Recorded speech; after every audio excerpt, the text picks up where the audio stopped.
Well, good evening, everyone. Welcome to the Conroe ISD Live Update for April. My name is Curtis Nall. I'm proud to be your Superintendent of Schools. Thank you for joining tonight.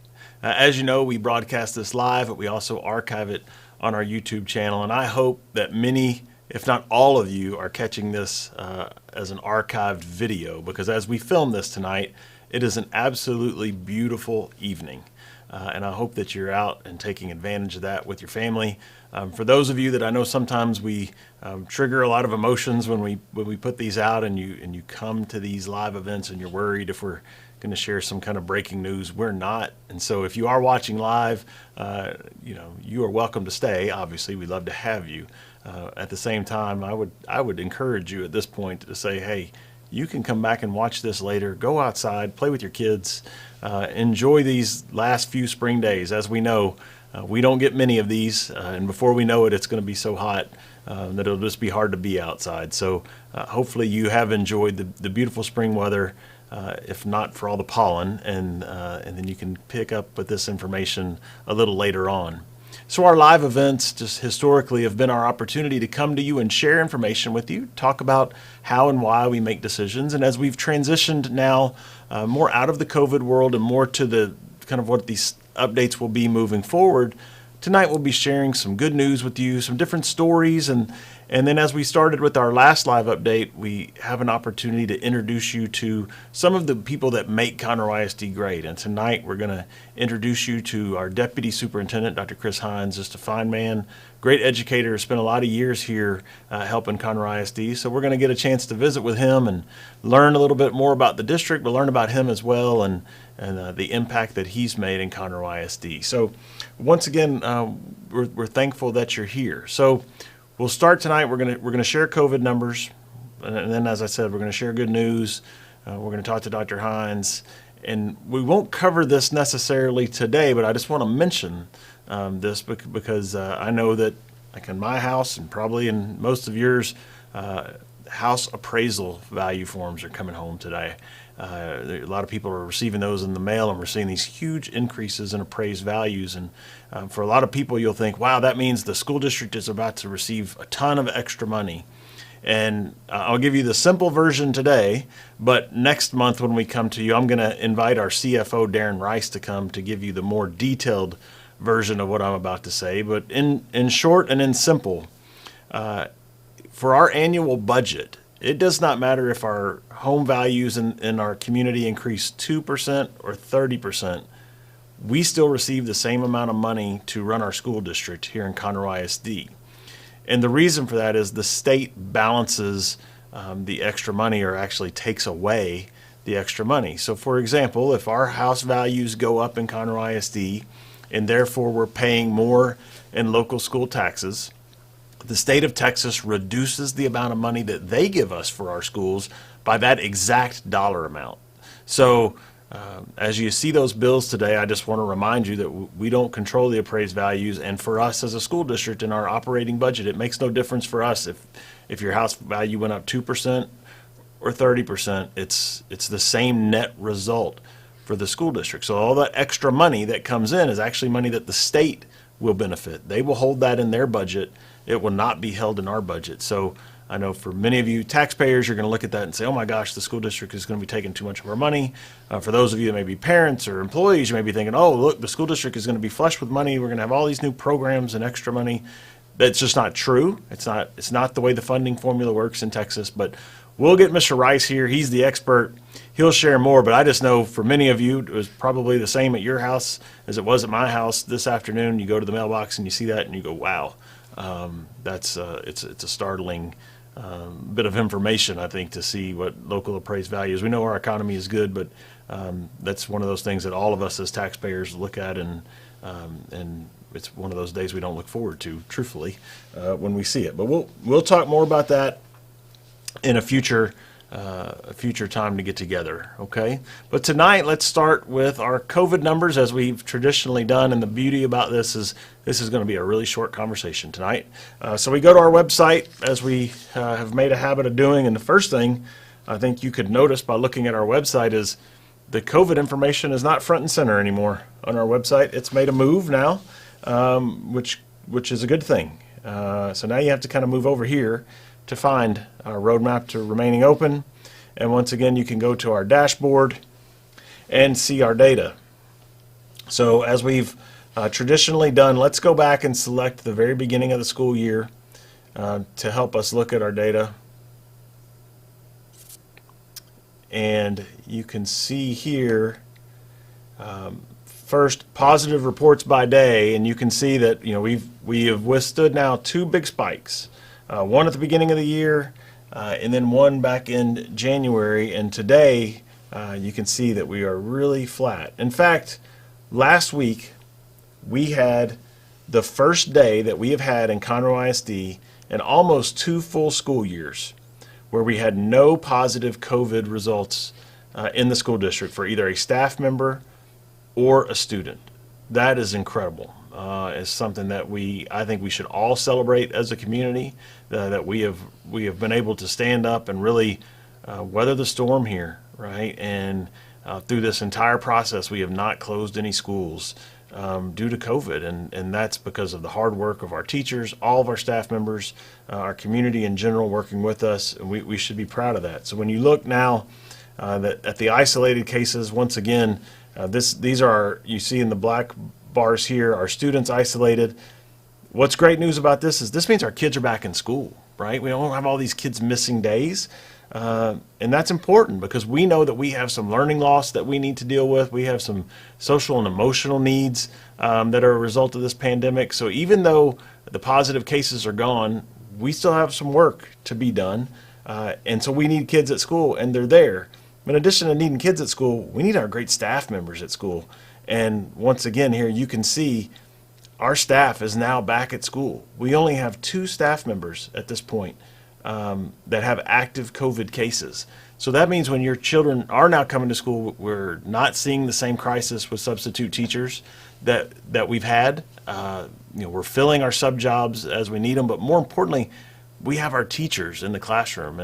And Dr. Hines, who you'll meet later, one of the things he always talks about as we're looking at calendars and anything else is the most important days are the days that both the student and the teacher in school are in the classroom together. So when you have times where maybe the teacher's off for staff development or the teacher's out sick or the kid's out sick, those are all days that we don't reach maximum learning. But when we have that intersection where everyone is present, that's when we have maximum learning. So we're really happy with that. And I'm going to go back to the website here for one more thing. Another bit of good news that happened last week, but you can see our COVID alerts level status is now level 1. So we have been up as high as 4 on our chart, and I'll show you here just to remind you of our safety alert levels, the full chart. We did reach a point where we were down here at level 4, which we were on that edge back in January, and even to start the school year, it was a struggle every day, and now here we are at level 1, low risk of spread in the community, which means we are now back to really normal events on campus, and school is back to being normal, and that is a celebration for all of us. And I know for me personally, I've missed being out and about in the public and doing all of the different activities over these last few years. It feels normal to me again, and I'll tell you one of the reasons why is I feel a little tired. Having all these events to get to go to are wonderful, but it does wear you out a little bit, but it's a good tired, and I'll tell you, I welcome it. I'm so happy for it. And we'll talk about some of these events that I've had an opportunity to go to. Now, since we last visited, we did have a bit of a monumental day in Conroe ISD. For the first time, as I've been here for over 20 years, and as far back as anybody that has worked here even longer can remember, we've never done a delayed start in Conroe ISD. And we did that just a few weeks ago because of that big, strong cold front that was coming through, and we knew that we were going to have severe weather in the morning. And so we have talked over and over again about, could we do a delayed start? Is it something we can do? And, we're a really big place, 348 square miles, almost 70,000 students and 10,000 employees. So we're a giant ship. So anytime you try to make a turn, we worry, truthfully, like can we do it? Is it going to be, we're going to create unintended problems? And so sometimes we're hesitant to make a move and do something different because we don't want to make a mistake. Well, this is an idea that we had talked about for years and years and years, had a good plan. With that cold front coming through, they told us the weather was going to be bad in that 5 a.m., 4:30 to 7 o'clock window. And although some of you may have like intermediate kids that don't start school till 8:50, our high schools start at 7:20, which means we have buses on the road at 5:30. We have young teenage drivers on the road at 6:45.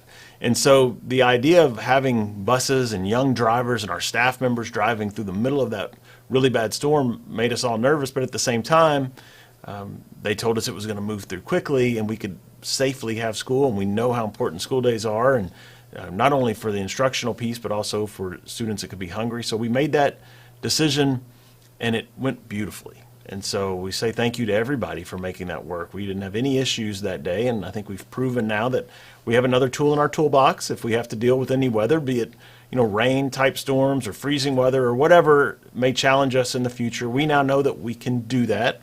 Our campuses did a beautiful job of working through it and adjusting their schedules, and they'll have plans in place if we ever need to do that again. So thank you.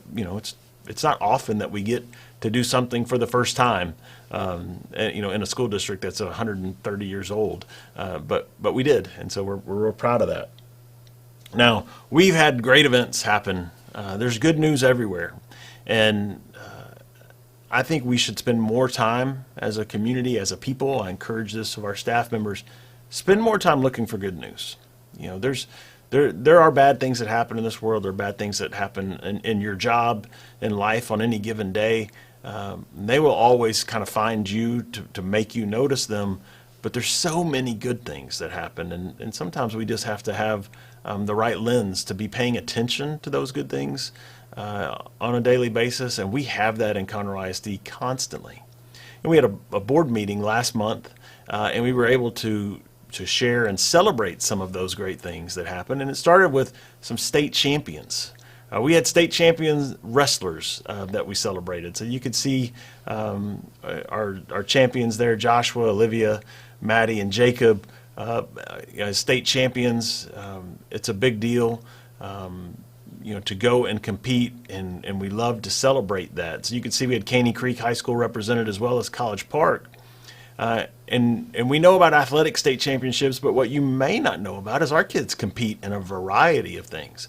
So we also celebrated another state champion that night. We celebrated Christina, who won a state championship in animation. And you may not even know that we could compete in that, but not only do we compete, but we compete and win. And so our Oak Ridge War Eagle, Christina, was a state champion in animation. And then we had an opportunity to celebrate what was really one of the greatest stories that you could ever hear. And I'll share it with you a little bit tonight, but I won't do it justice, and I would encourage you to go and watch the video of that board meeting, because Miss Monica Jones, who is pictured there in the black dress on your screen, actually came up and shared her own story. She's a teacher for us, and she didn't come to work one morning at Oak Ridge Elementary, and her principal, Miss Tammy Eldridge, pictured there beside her, became worried about her, and because it was not like her to not come to work. And so Tammy tried to call and text and really reach out to her, and she never answered, couldn't get a response. And eventually, Miss Eldridge made the decision to reach out to our police department and say, we need to have somebody go check on her. I'm really nervous about her well-being. And so Sergeant Mann and Officer Wiley went to the home and were able to talk to her husband, who was out of town, and find a way to make entry into the house by working with a neighbor who had a key. And they found her unresponsive in her home. And immediately were able to call 911 and get emergency help there. And she was taken to the hospital with a very serious illness. And in fact, the doctor shared with her that had she not made it to the hospital, if it had taken even maybe just an hour longer, she likely would have lost her life. So the work of our principal and our officers truly saved her life that morning. And decisions like that are made every day. right? Our people make millions of decisions a day. They're always impactful, but sometimes they're life-saving, truly, in the moment. So, once again, I can't do justice to that conversation and share that story, but you should go back and hear that story firsthand. It's a beautiful story, and we're so thankful that those great people were there, right, to make a difference in that life. And today, she still comes to work, and she's still making a difference in the life of her students. And it just goes on and continues to be paid forward. So what a great story and a wonderful celebration for us. Now, one of the great events that we've started to be able to do once again, they're called Ambassador Awards. So we go to every campus, and by we, I mean me and the school board members, your elected school board members, go and visit campuses. And at each campus, we celebrate ambassadors. And these are chosen by the leadership on the campus, and we recognize one teacher, one paraprofessional, and one student at each campus. And it's a great opportunity just to celebrate wonderful people. We hear great stories. I mean, it's just so exciting to hear the impact that our employees make, to see the way they're changing the world, just to hear what our students are doing, how they motivate and inspire each other. It's just touching. I'll share one quick story. As one of our campuses just this past week, a paraprofessional was being directly with some really students that have a lot of, so they work. She went out of her way, and the student had cancer, to have all of his classmates sign patches of fabric, and then she made that young man a quilt that he carries with him every time he goes for cancer treatment, for his classmates to be there. That's not something that we pay her to do. That's nothing that she was ever asked to do. That's the type of people that work here. That's the type of people that are making a difference in the lives of our kids. Just an honor for us to be able to celebrate moments like that. And it's really touching. I mean, I think for myself and the board members, we leave every campus just completely humbled by the greatness of our staff at every campus and the wonderfulness of our students. So those are great. Hopefully, we've now made it to almost every campus. We have just a few more that we haven't yet visited. We need to do some. People were absent, so we're gonna catch up and finish up next week. But then you're gonna see our social media get flooded with all those pictures, and hopefully you'll see those and share. And let's flood all social media with those positive stories of really great people. So that's going to come to social media outlet near you very soon. But we've had big events now in the district, things that we've missed for 2 years that we haven't had. We had a big district art show. In this building, we have great student art that lines all of our central office building here. We have paintings and drawings of photography that hangs on the wall, but then we also have sculpture art that is displayed. Well, we invite families to come in and see that artwork and just the talent that's on display, the great mentorship by our fine arts teachers. But we were able to have that event. It's so nice to see the families come in and be proud of their students' work as it's displayed here in our building. Just this past weekend, we had intermediate honor choir where we invite students that have made the honor choir from all across the school district and intermediate school, and they come together and have a workshop and do a big concert. We do that for band and orchestra and choir. And this past weekend, we had a full house in the auditorium, and students put on a wonderful show, standing ovation, and it was just nice for it to feel normal, right? To be there to celebrate with our kids and watch them perform. We had our Montgomery County Fair recently. Our kids in ag put in a lot of work. And they show animals, and that's a big part of the show, but there's a lot of other parts. There's ag mechanics that goes on, but then there's also the non-livestock, from artwork to cakes and foods and different things that are done. We have kids that just perform wonderfully, and they're very successful. And then even the Fair Queen this year is a Conroe Isd student from Caney Creek High School. So that it's always nice to have that fair back. The fair gives back so much to the school district in regards to scholarships and just opportunities for kids to do what they love and compete. And so we were thankful to have the fair, and thanks to all, that's a volunteer-run organization primarily, so thank you to all the volunteers, Cody Bartlett and as leading that volunteer group, for making a difference in the lives of our kids. On campuses, you're seeing now, especially with this beautiful weather, field days, right? So many great activities, field trips, field days. I hope that we have a lot of field days scheduled tomorrow, because it's going to be another one of these beautiful days before it gets too hot, and we're seeing those events take place, and you see beautiful pictures of children with big smiles and their parents there back on campus enjoying those moments, and we love those. We have a lot of kids that are involved in activities such as Destination Imagination.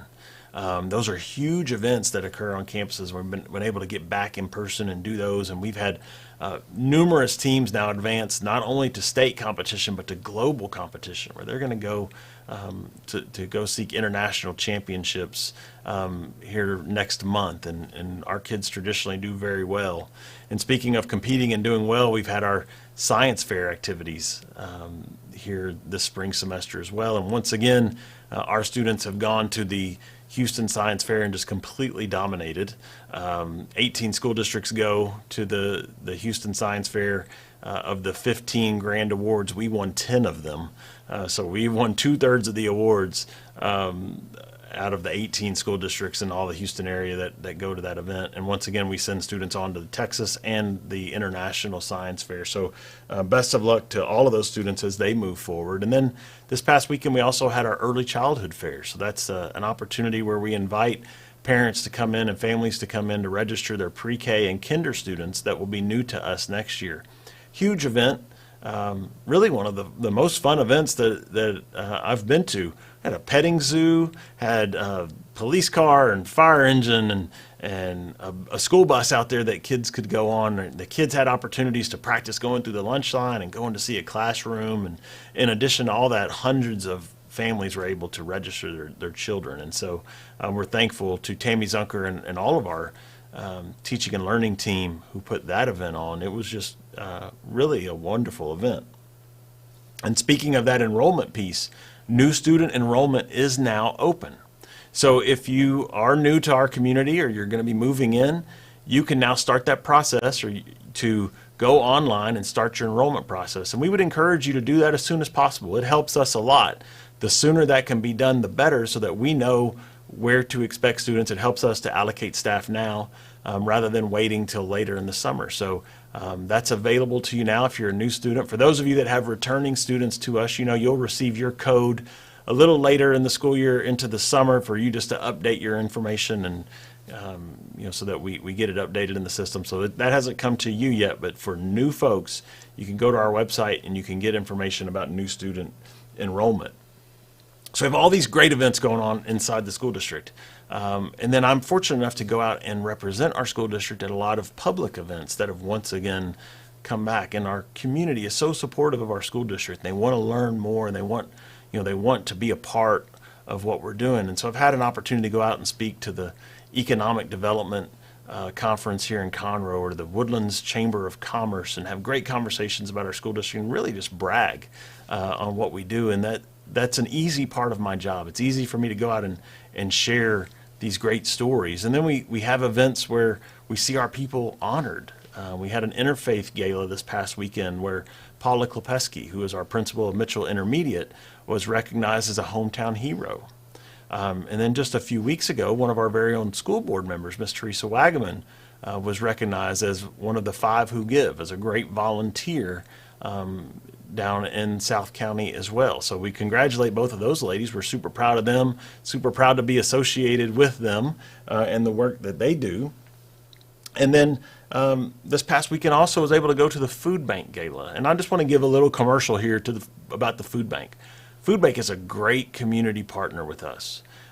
So they have a buddy backpack program where we can send food home with kids that have needs. We have food pantries in some of our schools, and we're actually increasing those, and we're increasing the number of kids that receive buddy backpacks. So we love the Food Bank, and I would encourage you, if you're looking for places or ways to maybe donate money and you'd like to see your money stay local and help our local community, the Food Bank is a wonderful place to make a donation.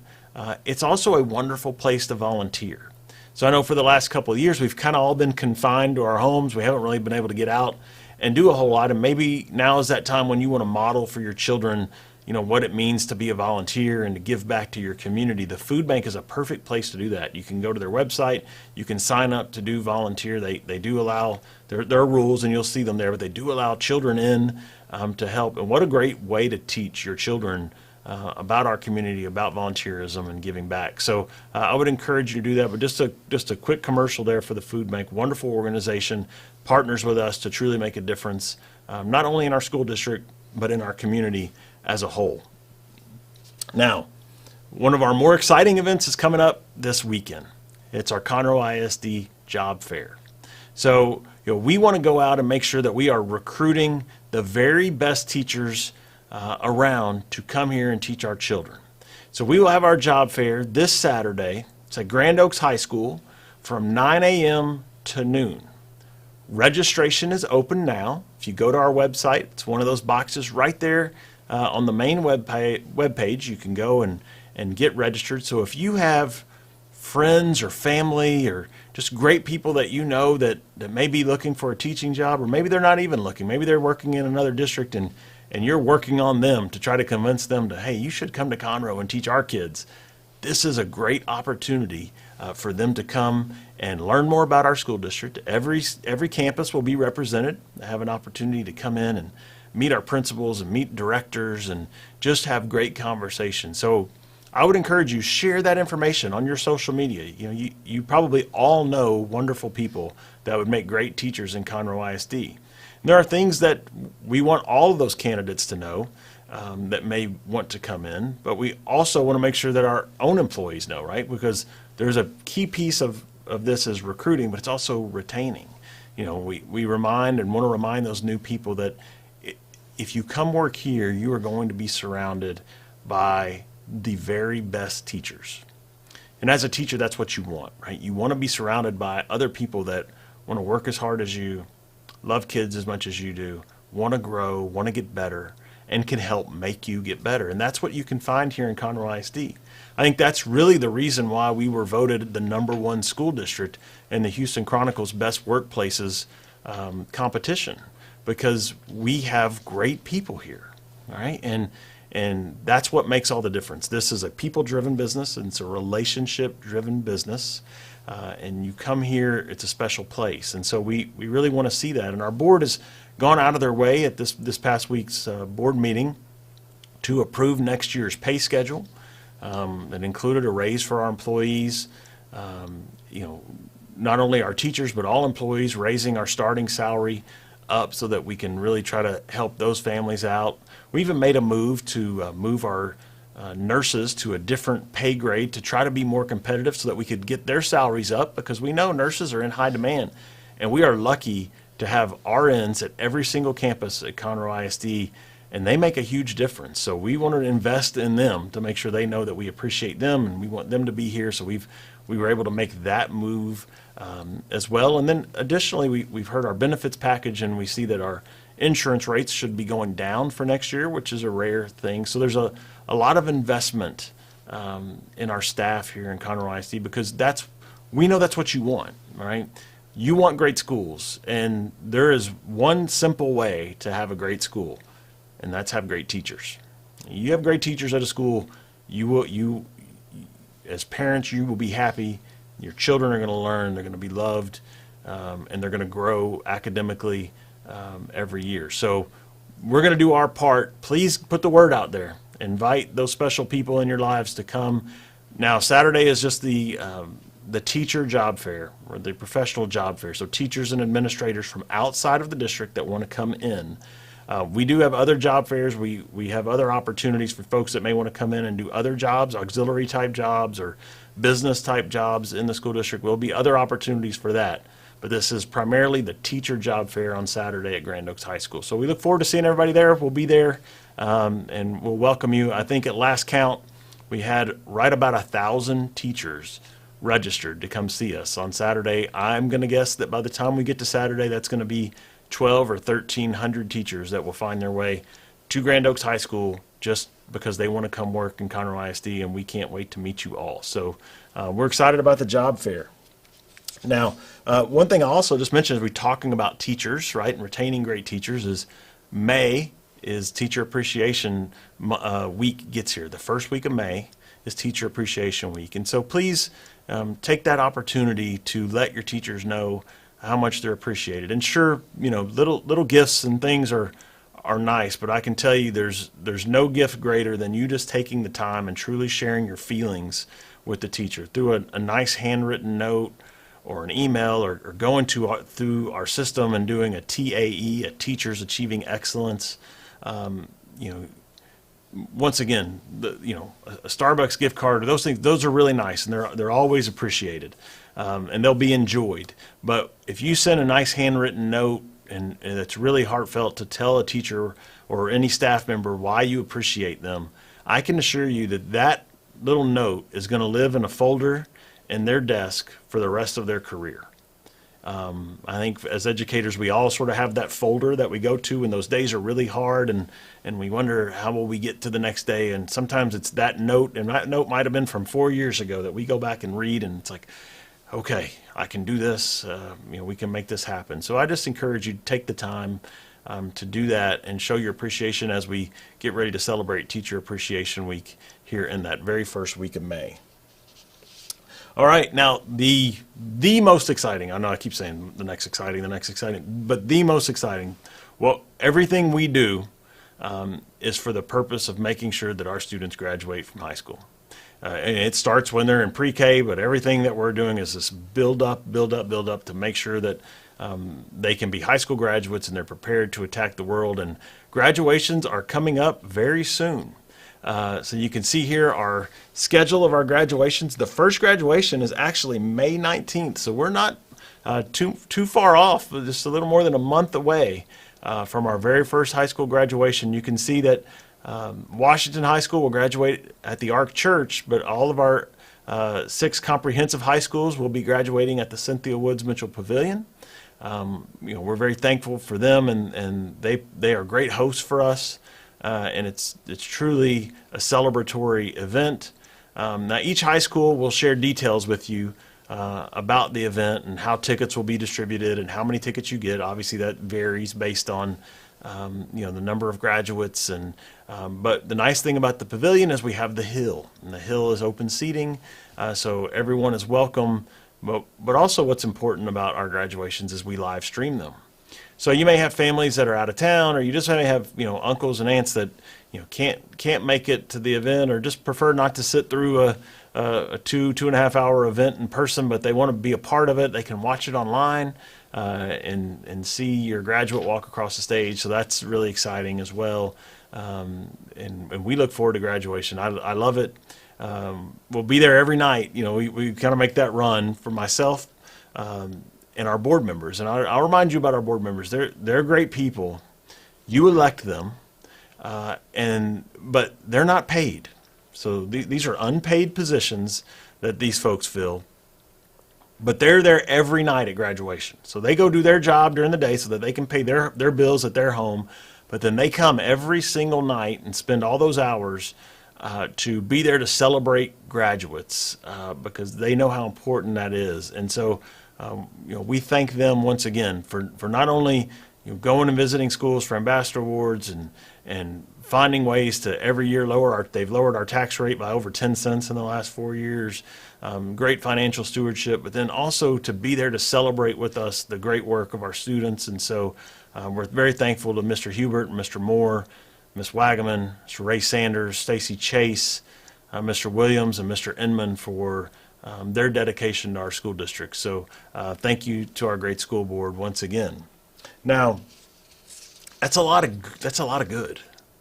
These are I've shared this before. Back in the COVID days, getting ready for these live events was not always fun. I would sit there and try to really have to work through how in the world am I going to share this information and stay positive with it.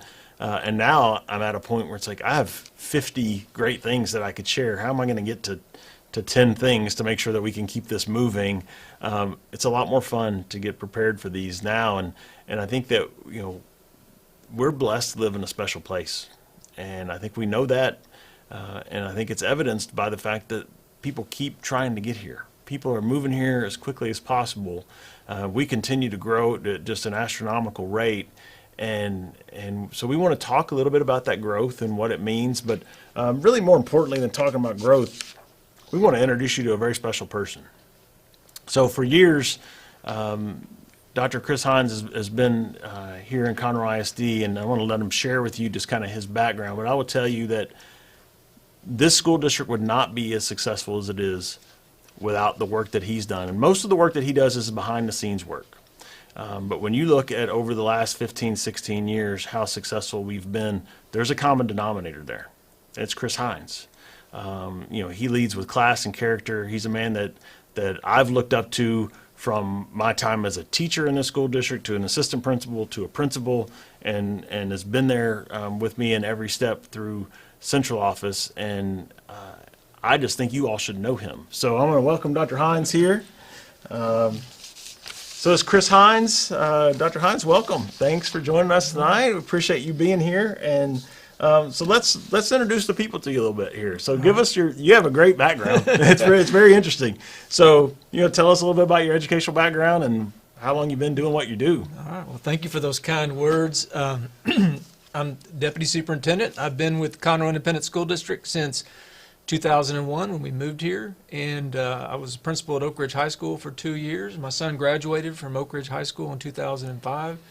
My wife taught for several years here in Conroe before retiring, and this is my 19th year in the district office. I've been in the role of assistant superintendent for secondary schools, associate superintendent, and deputy superintendent. So I've had a lot of opportunity to work with a lot of great people, and been involved in a lot of things, so you can blame me for a lot of things. But anyway, it's an honor to be here. And when we brought Dr. Hines to the district, we actually went and stole him from Westlake High School in Austin. You were the high school principal there, and I started my teaching career in Aldine. I grew up in the Houston area, went to St. Thomas High School, and went to Texas State University. I came back to Houston, worked in Aldine, and after several years there, I moved to Central Texas for a few years, and then we decided to come home. We came back to Conroe, and we've been here ever since because it's such a great place to be. Yeah, as I said, we're so fortunate, and the things that and you'll see it tonight. But Dr. Hines is very thoughtful, and he's a man that thinks through everything. So for a lot of the decisions that we make, it's we have great conversation back and forth because it really helps us to think through things, and that's kind of the role that Dr. Hines really plays for us, in addition to being, I think, our conscience, just as a wonderfully good man that helps us do that. So you've been here a long time, and you've been in this building a long time. What have you? Well, first of all, what makes this place so special? What is it about Conroe ISD, and how have we been able to be so successful, have such a low tax rate? What is it? I think it's a great question. Partly, I know it has a lot to do with the people. We have great families, we have great parents, we have a wonderful community, we have a shared value for the quality education. We love our children, and I've just been able to watch, over time, what has been to me amazing is that we have a can-do attitude, and I think we have people that make it work with the resources that they're given, and I'm just super proud to be a part of that. Yeah, and so over the years, what have you seen change? Like, what's different about the district today versus we've grown almost a lot. 20 years? Yeah, we've grown a lot. So, just to put that in perspective, when I came here, when I moved here, it was 36,000 students. And when I came to the district office, we were 37,000. We're over 68,500 today. So, to me, just watching that, I've been here, 50,000 student growth. This is just a 5-year snapshot, but kind of looking back, you can see just where we were in 2018 at 60,000. We're already coming up on 69,000 just 5 years later. So we've had some rapid growth. I put a little asterisk there by the 2021. That was the last year, the year of COVID, really that impacted our enrollment. But we've popped right back with 3,000 growth this year. So it's been just rapid growth, and that's probably been one of the biggest challenges that we've faced. Technology has been another change. We look at that we're changing programs, we're evolving, we're having to add programs to our facilities and upgrade and do some things with technology, and I think that's been another change. And then finally, I'll mention changes in the way people go to work. I know when I first came here, a lot of folks drove into Houston to go to work, and now there's so many jobs that are right here in Montgomery County. Which is, that's nice for families. A little more time to be at home. One of the numbers, I think, on that chart that we just had up, and we can pop it back up, Andrew, that I find, the growth is amazing, right? But just to look at those last two boxes, just since January of this year, we're up over 660 kids in like the last 3 months. Yes. So the growth, we think about that growth at the beginning of the school year, we're going to be bigger at the beginning of next school, but to keep growing the way we grow, and then how do we, budgeting for that is a challenge. And one of the things that I didn't mention, talking about how do we retain and recruit great teachers, one of the things that our board has approved us to do this year is we've been a little more aggressive with our allocations this year, right? Mm-hmm. So we're going to try to reach out and hire more teachers really in preparation. We're not budgeting for the first day of school for next year. What we're budgeting for is, how many teachers we're truly going to need by January, right? It's a great point. We always end up hiring teachers throughout the year because we go over that 22-to-1 ratio, and we have to keep adding. And it is something that is now a constant that maybe we didn't see 20 years ago, but we have growth all year, and we have people moving here all year. And it's not just at summertime or not just at winter break anymore. And so we're constantly having to do that, and that is a challenge, getting staff. And as we've seen this year with the shortages of teachers, when you try to hire during the school year, we're often not able to do that. Yeah, so you likely are seeing more jobs posted now for us than you've ever seen, and that's part of that reason why. How many teachers did we hire this year since the start of school? Since the year started, we've added 117 teaching positions. That's amazing. You think that's really 117 teachers. That's about staffing of a big junior high. I mean, that's like adding a whole school's worth of teachers, and that's hard to do in this environment. As you said, there's just every district needs teachers, so we're competing. So we're going to try to get out in front of that this year and compete harder. So when we grow, I know growth is good. Growth is good, but it creates challenges, right? It does. So you'd rather grow than not, but we have to find room for everybody. Right. And that becomes the big challenge, is where we're going to put everybody, and we just don't have the luxury of being able to just wave a wand and have a building pop up. So yes, we do have to make room, and it's a challenge. Yeah, and so many of you may recognize Dr. Hines from rezoning processes. So for many years, he's been the guy that has led the charge for us in rezoning. I think that's a baton you're happy to hand over. Maybe you're happy to hand that one off maybe here. But he leads that charge because that's difficult. Even when we have the excitement of opening a new school, people love their schools. It's hard to leave. Even you're excited to go to a new school, but you love the school you're at, and so the rezoning's hard.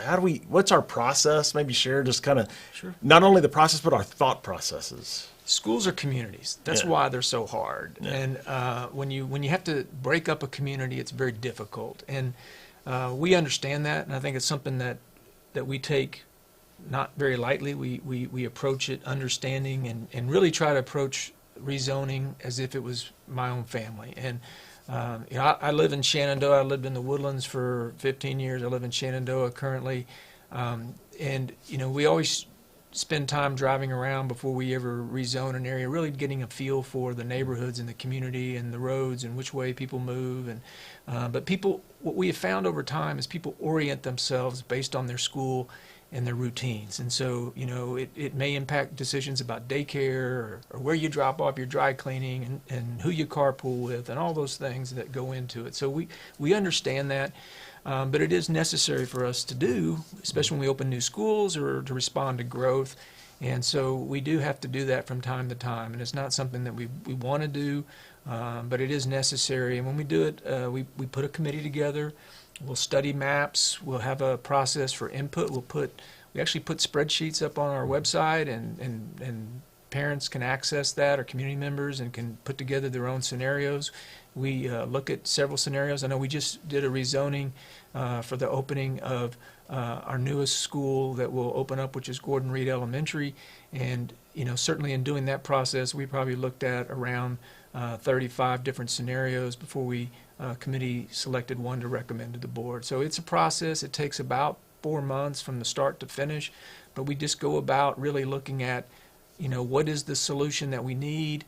How do we, setting some objectives so that we can know whether or not we accomplished what we set out to do in terms of defining, for example, with a new school, defining who's going to go to school there, and then really working the map to make sure it makes sense. And that particular school will help with crowding at Giesinger and Stewart Elementaries, which are currently over capacity. Yeah, so next year we'll open Gordon Reed Elementary. So that zoning process has been done. We thank the committee for their work. And then as we look to the future, we're going to see some maps here in a few minutes, but of some future schools. So we know like next year we're going to open Moorhead Junior High, which is just a replacement of a building, but we will have a new intermediate school that will open. So that's going to be a zoning process. And then we also have pockets sometimes where we see schools that are overcrowded, and we do all we can to try to, we'll work through portable buildings to try to make it work. But then there is a point where infrastructure won't allow us to continue to grow. And portables are interesting. I know a lot of families don't want your children in portables. We understand that, but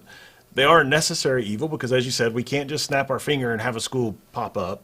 We need to go to the voters. We need to have a bond, and then it takes time to build a school. You think about a high school, really about a 4-year process. Junior high is over a 2-year construction process, really 3 in planning, and an elementary is about 2 years, like a year to plan, a year to build. So it takes time. And so portable buildings, we know we have them. 203. 203 portable buildings. So to kind of put that in perspective, when we build an elementary flex school, how many classrooms are in a flex school? About 50. So we have equivalent to roughly 4 large elementary schools of students being served in our portables. Now that's through K through 12. And that's district-wide. So it's not like we could build 4 schools and just solve that because they're spread out everywhere. But that's a reality, right? And they're not cheap.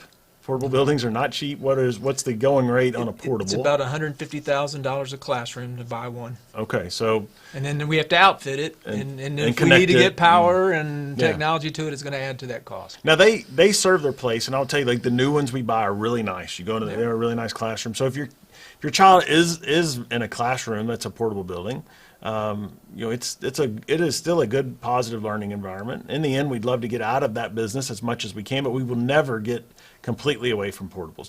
They serve an important role. But that's something that we have to think about. But let's look a little bit. What we're going to do is show you a few charts here and talk about our kind of where we are and what you'll see as our capacities. And I'll remind you, if you're watching this, you can pause the video at any point and really study this chart because we're not going to go through it line by line. But Dr. Hines, can you just talk through first what we're seeing here and maybe what just jumps out at you? Sure. You're going to see in the elementary group, we have 17 campuses currently that are over capacity. And really, there's a couple that we have solutions coming for in the Grand Oaks feeder area. You can see Broadway and Bradley and Burnham Woods and Snyder, which is going to be on the next page, are really very crowded. Snyder's up there at 100 in the 133 range. 134, and Stewart's at 133% on that page, and you can see we have relief coming with the new elementary.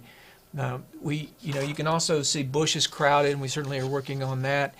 When we look at crowding, there's different ways we approach it. One of them is efficiencies, another way is programming, and of course portable classrooms. And so I'll use an example. Oak Ridge Elementary is over capacity, and we're looking at, they currently serve the pre-K students from Suchma, so we're looking at moving that program perhaps to Hauser, where we can have a little bit more room for capacity. So we do look at all of those, and hopefully we can solve that.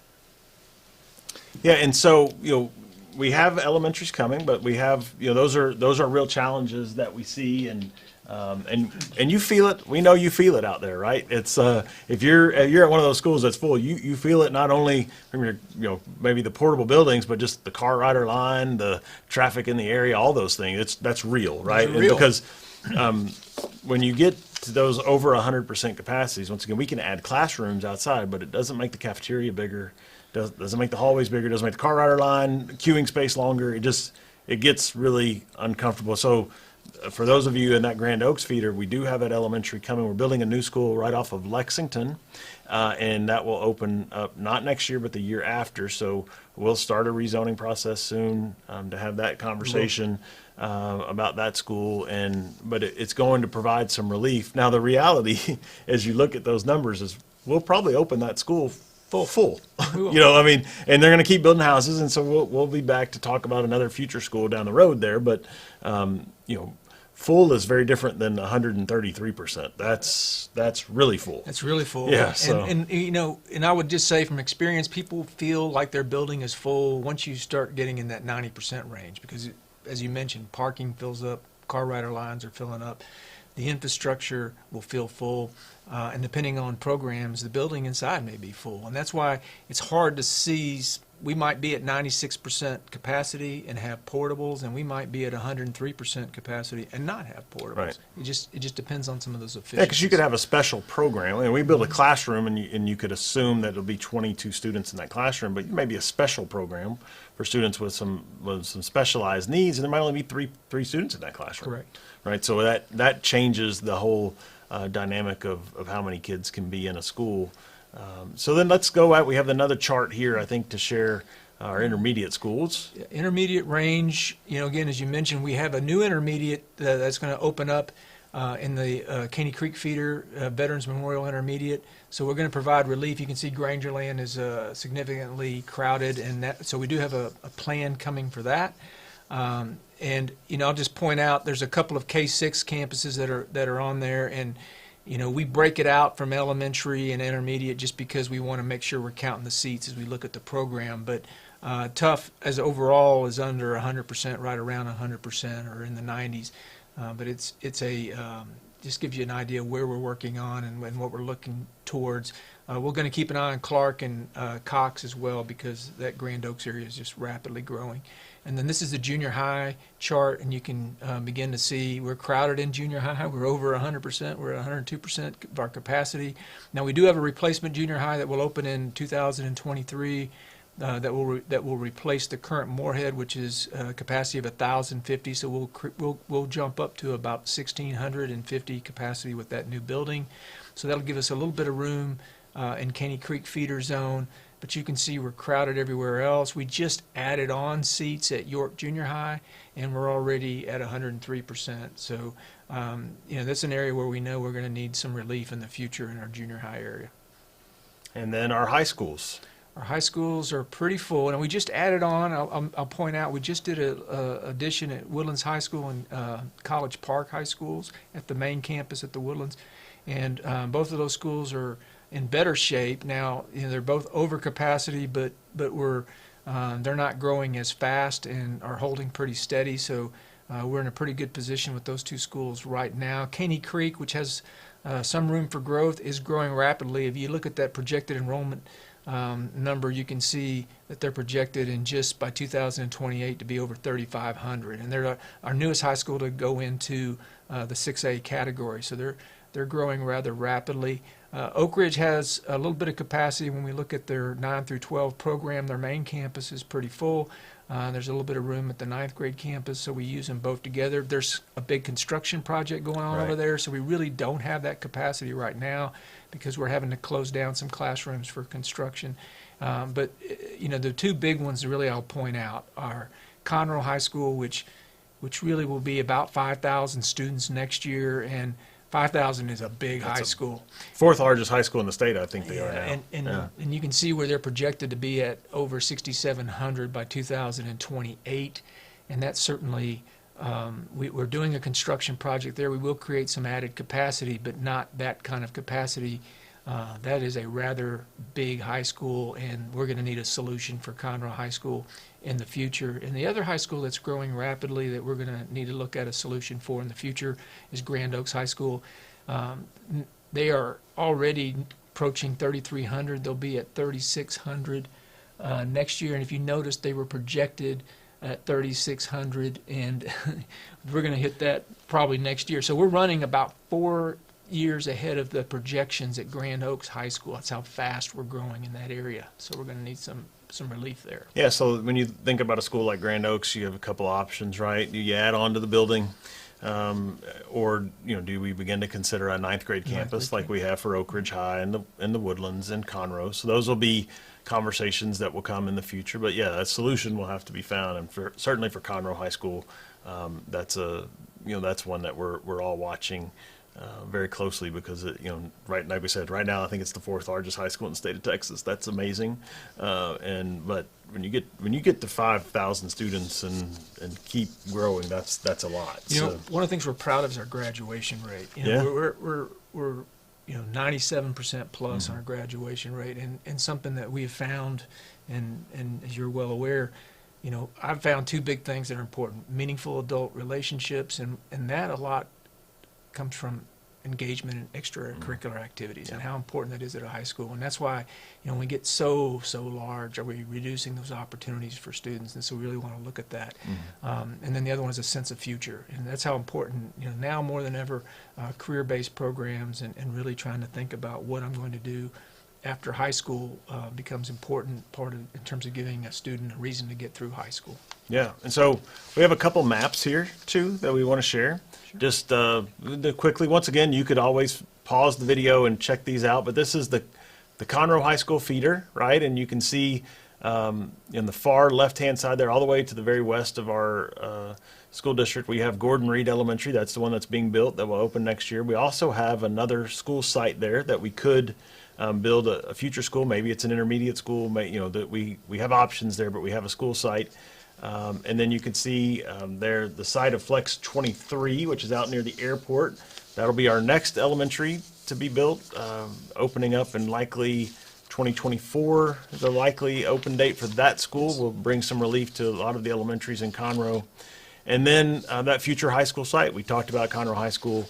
We're going to need relief there, and we've known that for a long time. Actually, school board many years ago had a lot of forethought and built buying land, and so we have a site that currently has Patterson Elementary, Bosman Intermediate, Stockton Junior High, and then there's room on that same kind of parcel of land there for a future high school. So that's a solution that we know, and then that area with the yellow circle is an area we know that likely looking for another school site here in the very near future. Conroe High, the Conroe feeder is an area that just continues to grow. It's been maybe our most steadily growing feeder for all these years. Grand Oaks really grew super rapidly. Conroe High has been more of a steady grow. So let's move next here and look at our Caney Creek feeder, and this is probably our area of the next explosive growth. The 242 corridor is going to really take off, but we're also seeing a lot of growth really throughout the entire Caney Creek feeder, with the exception being in what are the old oil field area. And you can kind of see some of the pipelines there and on that map. But rapid growth really on the north side, north of 105, going up and down the 105 corridor, and then the 242 corridor is really starting to take off. And you can see on the map here, Flex 23 also listed on the Caney Creek feeder, because it's going to also provide relief to Caney Creek Elementary. So that's going to be what we would call a split feeder elementary, right? So you're going to have kids that go to elementary there, and then some will break out and go to Caney Creek, and some will break out to go to Conroe. That's the way that will be set up. That is a school that strategically can provide relief for Austin and Creighton, as well as Patterson and some for Anderson and Runyon. And you can see, Dr. Hines mentioned the explosive growth on 242, but we're actually well positioned there with land. We do have some land already purchased down there in preparation, trying to be a little more proactive and ready there. And then finally, let's look at Grand Oaks. As we talked about the explosive growth in Grand Oaks, and you can see the site of our new Flex 22 that we talked about. That's the new school that's going to provide some relief there for Broadway, Snyder. I guess we'll be looking at Bradley too. Is Bradley, it full? Yes. And then how that will impact Cox and we'll Clark. have to look at Cox and Clark, because one of the things you can notice on that map is how much land is still left to be developed. So there's still quite a bit of room for some neighborhoods to go in, and that's something that we really have to start giving some thought to. And right now, some of that open land, the way it's set up, it's all zoned to Clark Intermediate, which there's no way it's going to be able to handle all that. So we're going to have to look for some solutions for the near future to start balancing out. But the reality is it's hard to know where the school's going to be until those roads get planned, and so we don't know yet where they'll go. So the interesting thing, and you could, if you saw the full map of the school district, you'd see that's a little like tail area, right, that extends down to the south and east of our school district. And like you said, there's a lot of land there to be developed. But what's crazy, and we don't think about this, but if you were to go down to that very bottom part of that tail and stand, and you'd be standing in Conroe ISD land, but you would be looking at Deerbrook Mall. Deerbrook Mall is right there, just outside of Conroe ISD. It's amazing to think. You don't think about that. When you're on the Grand Parkway at Grand Oaks High School, you don't think about the fact that, all the way down that road, you could be at Deerbrook Mall and still be in Conroe ISD, but that's the case. So it shows you, like you said, a lot of room for growth. So thinking about, we've seen these numbers, where do we go from here? How do we, talk about that projection process. So how do we know where we need future schools, or how do we stay ahead of it?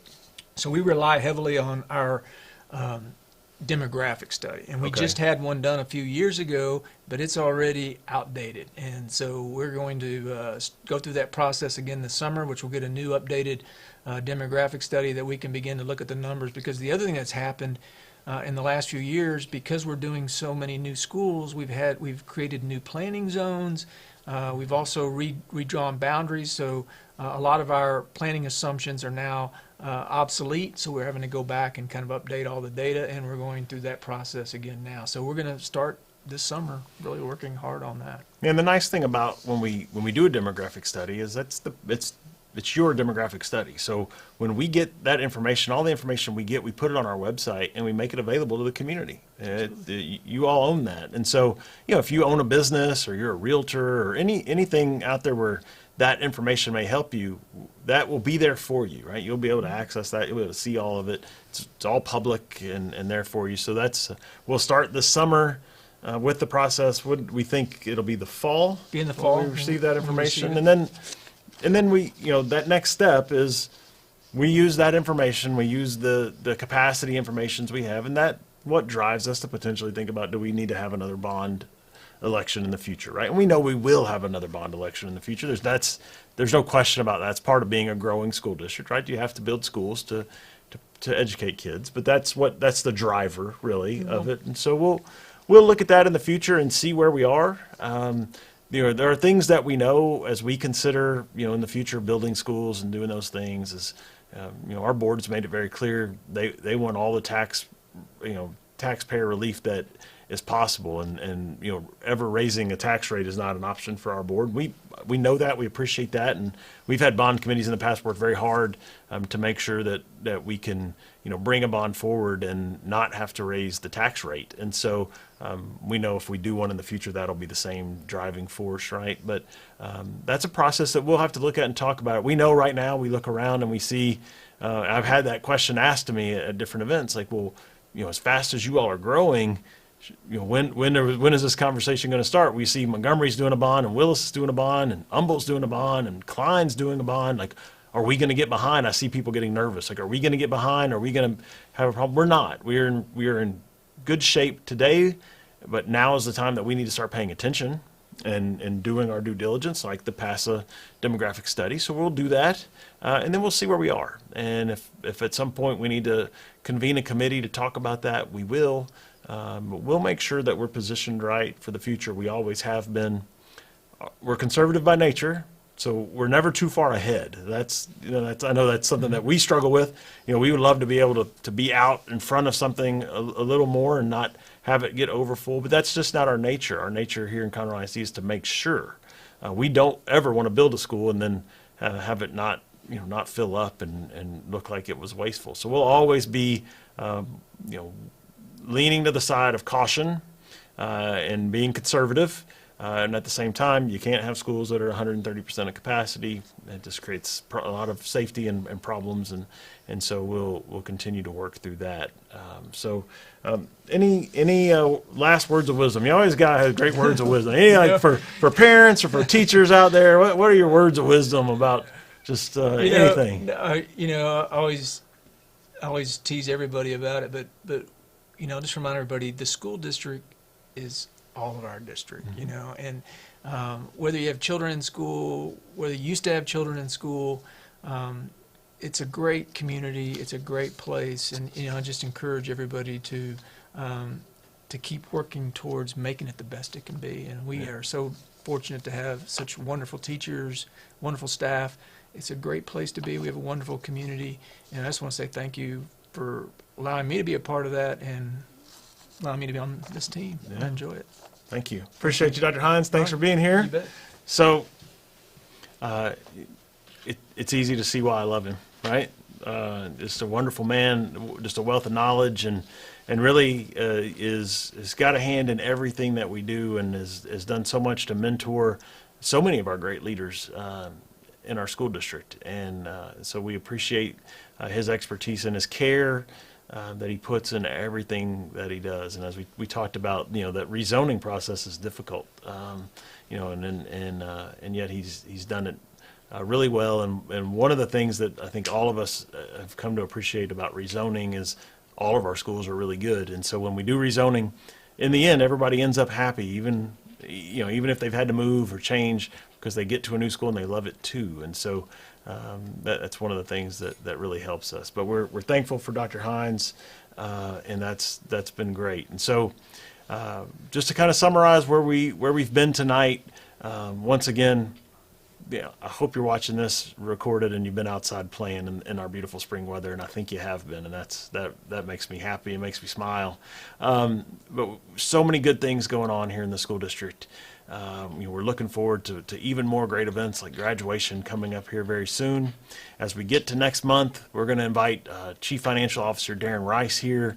We'll have the same process that we did here with Dr. Hines. You should know Darren Rice. He's been here a long time. And is a great person, and we want to let you get to know him a little bit. And we're going to ask him to educate us a little bit about property appraisals and how does that affect the school district. And we don't control those property appraisals, but what is the impact on the school district? And the short version of that, once again, is that the appraisals go up, but it doesn't mean more money for the school district. It means the state gets more money because they don't send us as much. So we're going to have the same funding next year, regardless if your house goes up 2% or 20%. It's the same funding for the school district, but he'll be able to give us a lot more of that information next month. I appreciate you all joining us tonight. I appreciate you making this such a special place. And as Dr. Hines said, this is your school district, and we serve this community, and we're very blessed to do so. A public school system, I say over and over again, is just a mirror that is held up in front of a community. We just reflect the community in which we serve. And so every victory, every accolade that we receive is because of the great community that we serve. And so we know that, and we appreciate it. So thank you all for being here this evening, and I wish you all a great night, a great rest of your spring. We'll look forward to coming back next month and visiting with you once again. Thank you.